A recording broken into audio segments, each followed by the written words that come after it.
시편 138편 2절 말씀입니다. 시편 138편 2절 말씀.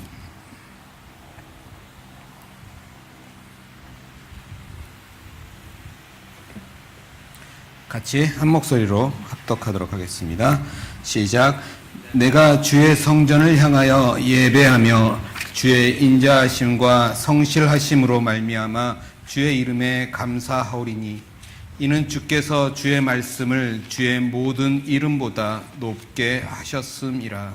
아멘. 오늘 이 말씀을 가지고 가장 크신 주의 이름이란 제목으로 함께 은혜를 나누려고 합니다.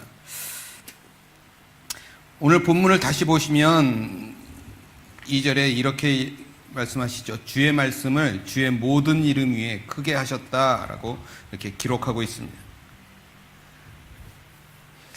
이 세상 사람들은 많은 이름들이 있습니다. 별명도 있고 닉네임들도 분명히 가지고 있습니다. 저만 해도 이렇게 주민등록상에는 김명준으로 되어 있고 또 이 롱베이 교회에서는 매튜라고 부르기도 하고 집에서는 저를 부를 때 아빠라고 부르기도 합니다. 또 친구들 사이에서는 누구 친구야 라고 부르기도 하고 김 목사라고 부르기도 합니다.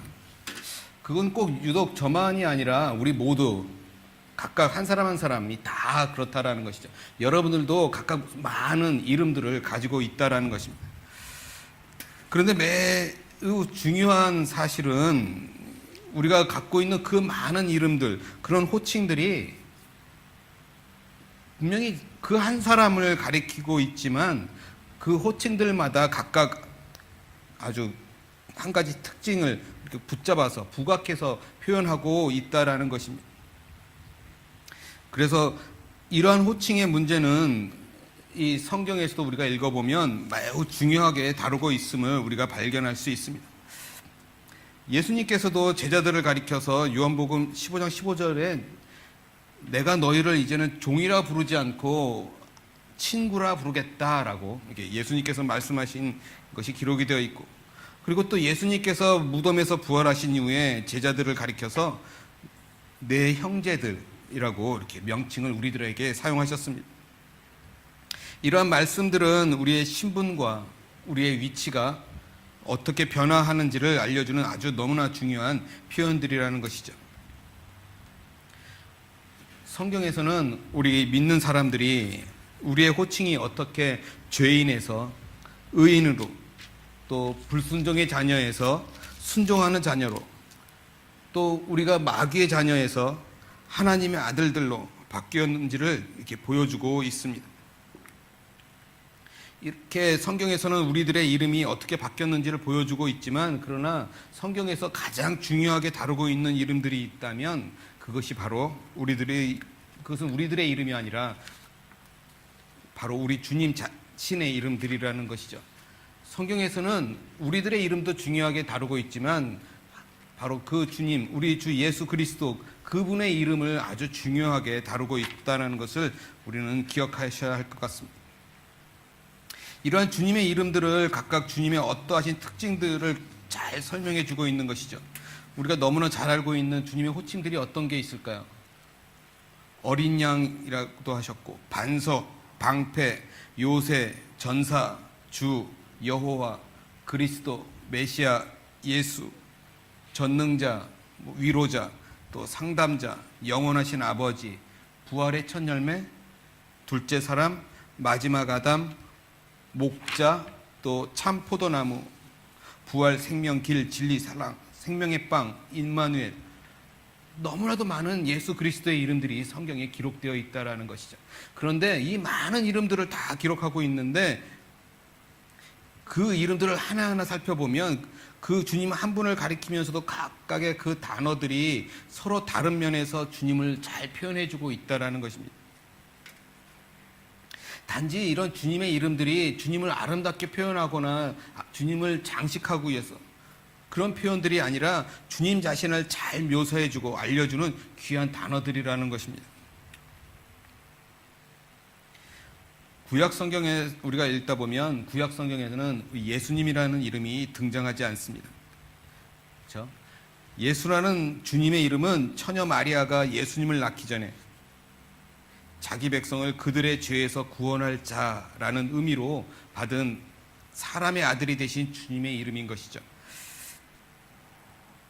예수님의 이름은 신약에서 잃어버린 자를 찾아오시는 그 하나님을 가리키는 호칭입니다. 이 예수님께서는 우리를 죄와 죽음의 심판에서 구원하시기 위해서 우리를 대신해서 십자가를 지셨습니다. 그리고 죽으셨습니다. 모든 수치와 멸시를 감당하셨고 하나님의 진노의 잔을 마시셨습니다. 이제 하나님께서 이 예수님의 이름을 높여서 모든 피조물들로 하여금 예수 그리스도를 주라 시인하도록 하겠다라고 말씀하셨습니다. 빌립보서 2장 6절부터 11절 말씀을 보시면 이렇게 기록하고 있습니다. 그는 근본 하나님의 본체시나 하나님과 동등됨을 취할 것으로 여기지 아니하시고 오히려 자기를 비워 종의 형체를 가지사 사람들과 같이 되셨고 사람의 모양으로 나타나사 자기를 낮추시고 죽기까지 복종하셨으니 곧 십자가에 죽으심이라.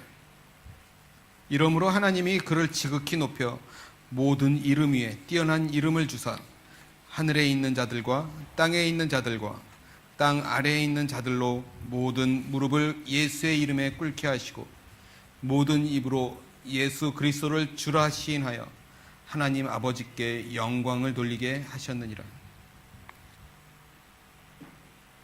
하나님께서 자신의 독생자 그 아들을 인간의 형체를 입고 이 땅 가운데 보내주셨고 그리고 십자가에 죽으심까지 낮추셨다라는 것이죠. 그렇게 낮추셨던 그 예수님의 이름을 이제는 회복시켜 주시고 지극히 높여 주셔서 모든 피조물로 하여금 그 이름 앞에 무릎을 꿇게 하시고 주라고 시인하게 하셔서 예수님의 이름을 영광을 받도록 하겠다라고 빌립보서에서 이렇게 기록하고 있는 것이죠. 지금 예수 그리스도의 이름 앞에 무릎을 꿇지 아니하고 자신의 목을 곧게 하는 자는 하나님의 날이 임하는 그 날에 예수님의 이름 앞에 완전히 굴복을 당하고 꺾임을 당해서 예수 그리스도를 주라고 시인하게 될 것입니다. 지금은 예수의 이름이 이렇게 조롱거리가 되고 예수님의 이름이 높임을 받지 못하고 있지만 그날에 하나님의 날이 임하는 그 날엔 예수님의 이름을 높이실 것이다 라고 말씀하고 있는 것이죠. 땅 아래 곧 지옥에 있던 모든 예수님을 무시하고 거부했던 자들도 그날에는 수치 가운데 그분을 높이게 될 것이다 라고 말씀하고 있는 것입니다.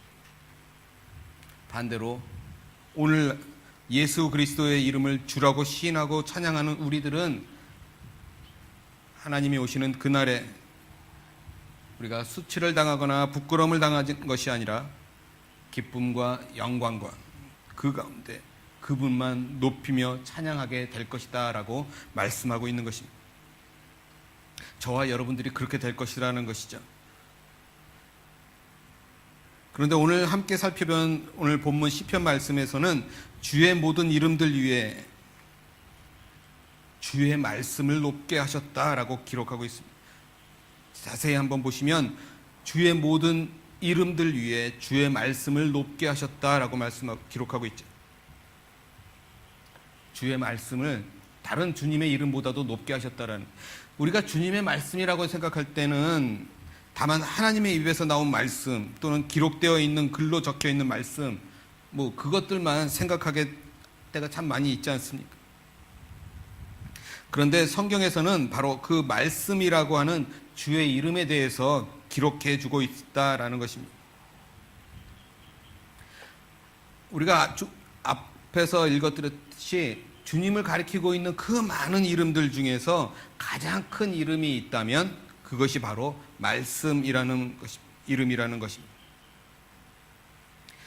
예수님께서 육신을 입고 이 땅에 오시기 전에 가지셨던 이름이 있었는데 그것이 바로 말씀이라는 이름이라는 것입니다.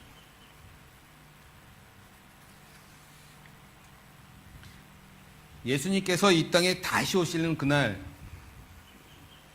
가지실 이름이 있다면 그것도 역시 바로 말씀이라는 이름이라는 것이죠. 예수님께서 심판의 보좌에 앉으실 때 나타내실 이름이 있다면 그것도 역시 말씀이라는 주님의 이름입니다.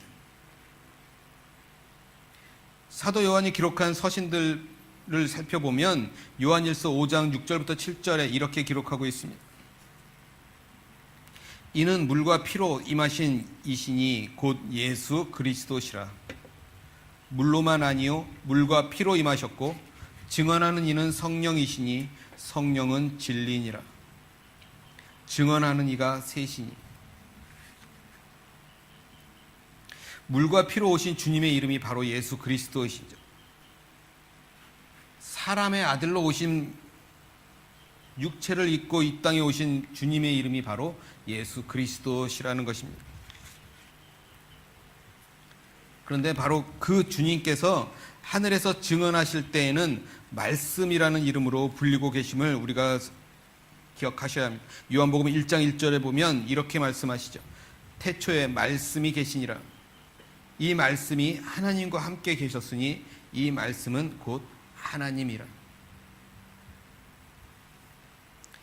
요한복음은 이렇게 1장 1절에 말씀이신 주님을 기록하면서 이제 시작이 되고 있습니다. 그런데 다 찾아보지는 않겠지만 2절에 보시면 계속해서 그라는 단어를 사용하고 있습니다.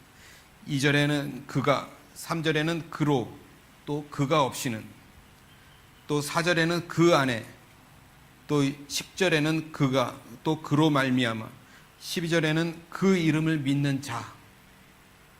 이렇게 계속해서 요한복음에서는 그라는 단어를 사용하고 있습니다. 그러다 마침내 14절에 이르러서는 이러한 흐름에 따라서 말씀이 육신이 되어 우리 가운데 거하셨다라고 기록하고 있습니다. 말씀이신 주님께서 지금 육신이 되어서 우리 가운데 오셨을 때 그분의 이름이 예수 그리스도이십니다. 우리가 12절에 보면 그 이름을 믿는 자라고 기록이 되어 있는데 그 이름을 믿는 자라는 이 말씀은 우리가 복음을 전할 때 많이 사용하는 말씀입니다. 그 이름을 믿는 자. 다시 이야기하면 말씀이신 주님이 육신이 되어 사람이 되신 그 이름, 예수님. 그 예수님을 떠올리면서 우리가 복음을 전한다라는 것이죠. 이처럼 우리가 본문을 더 깊이 살펴본다면 그분의 이름은 문맥에 따라서 1차적으로 바로 말씀이라는 것을 우리가 발견할 수 있게 됩니다. 베드로전서 1장 23절에 보면 이렇게 이야기합니다. 너희가 거듭난 것은 썩어질 씨로 된 것이 아니요 썩지 아니할 씨로 된 것이니 살아있고 항상 있는 하나님의 말씀으로 되었느니라. 살아있고 영원히 거하는 썩지 아니할 씨, 그것이 하나님의 말씀을 믿고 영접함으로 다시 태어난 사람은 바로 하나님의 아들이 되는 그런 권능을 가지게 되는다라는 것입니다. 살아있고 영원히 거듭난 썩어지지 아니할 씨, 하나님의 그 말씀. 또 요한계시록 19장에 보면 주 예수 그리스도의 재림을 묘사하고 있는데 19장 11절에 보시면 이렇게 기록하고 있습니다. 또 내가 하늘이 열린 것을 보니 보라 흰 말이라. 그 위에 타신 이는 신실하시니 참되시니라 일컬음을 받느니 그분께서 의로 심판하며 전쟁을 하시더라. 주님이 다시 오실 때 그분은 심판하시고 전쟁을 하러 오신다라고 말씀하고 있는 것이죠. 그때 그분의 이름은 신실하신 이요 참되신 이라 불림을 받게 될 것이다 라고 기록하고 있습니다. 또 16절에 보시면 이렇게 기록합니다. 그분의 옷과 넓적다리에 한 이름이 기록되어 있으니 왕들의 왕 주들의 주라 하였더라.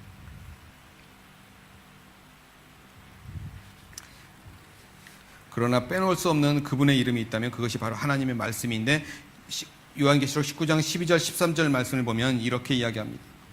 그분의 눈을 불꽃 같고 그분의 머리 위에는 만왕관이 있으며 또 그분께서 기록된 한 이름을 가지고 계시되 그분 밖에는 그것을 아는 자가 없고 또 그분께서 피에 담근 옷을 입으셨는데 그분의 이름은 하나님의 말씀이라 일컬음을 받더라. 우리가 계속해서 하나님의 이름에 대해서 말씀하고 있는데 주 예수님께서 다시 오실 때 여전히 가지고 계실 한 이름이 있다면 그것이 바로 하나님의 말씀이라는 것입니다. 하나님의 말씀으로 바로 하나님의 자신을 우리가 만날 수 있는 것이고 또 하나님을 누리고 사랑하고 순종하고 또 위로를 받고 또 하나님의 말씀으로 우리가 책망을 받고 그래서도 우리가 바로 잡히고 이끌림을 받을 수 있는 유일한 방법이고 통로가 하나님의 말씀이라는 것입니다.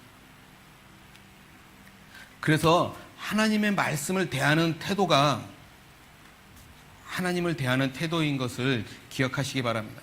우리가 하나님의 말씀을 어떻게 대하는가를 볼 때 우리는 하나님을 그렇게 대하고 있는 것입니다.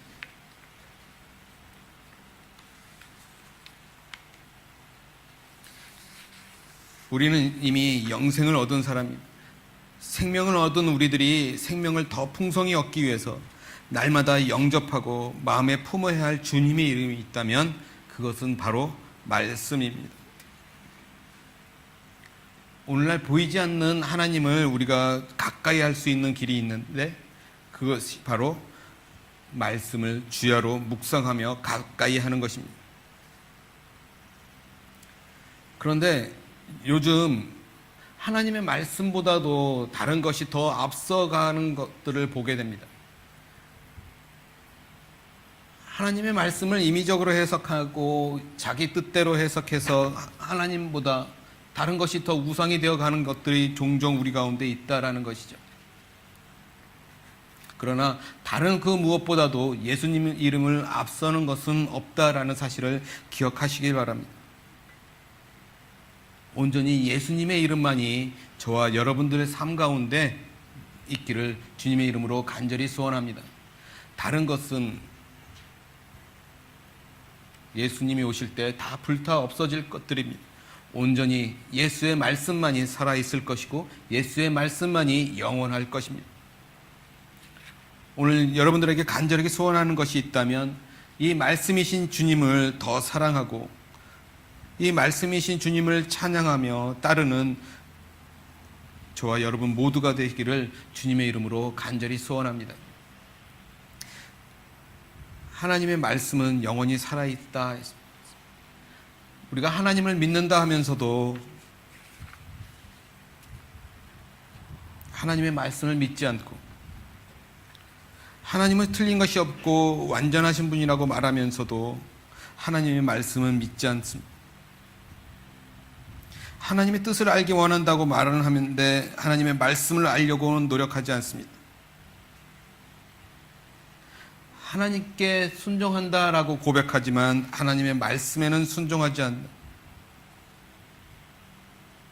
불균형적인 이상한 그런 믿음을 우리가 가지고 있다면 오늘 이 시간 주님 앞에 다 내려놓으시길 바랍니다.